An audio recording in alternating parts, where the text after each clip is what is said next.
Nilgiri blue lake ପାଇଁ 163 ଧାରା ଲାଗୁ ହେଇଛି।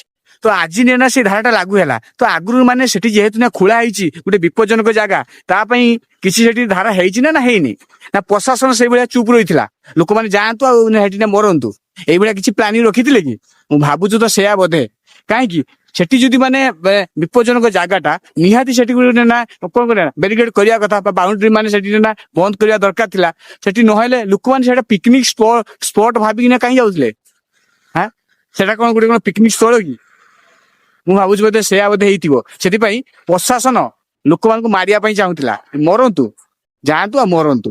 ଭାଇମାନେ ମତେ ଟିକେ କମେଣ୍ଟରେ ଜଣେଇବେ ଯେ ପ୍ରଶାସନ ସେଠି ଚାହୁଁଥିଲା କି ଯେ ଲୋକମାନେ ଯାଆନ୍ତୁ ଆଉ ମରନ୍ତୁ ବୋଲି, ଆଉ ଜନସଂଖ୍ୟା ଟିକେ କମିଯାଉ, କାହିଁକିନା ବହୁତ ହେଇଗଲେଣି। ବୁଝିପାରୁଛ ନା? ଆଜି ମାନେ ଏଇ ଘଟଣାଟା ବହୁତ ଗୋଟେ ନା ଦୁଃଖଦ ଘଟଣା। ତ ଯେତେବେଳେ 2 ଜଣ ମଲେ, ତାପରେ ନା ଆସିଲା ଯେ ପଦାକୁ ଆସିଲା ଯେ ଏଇସବୁ ନା କଥା କଣ ହେଇଥିଲା।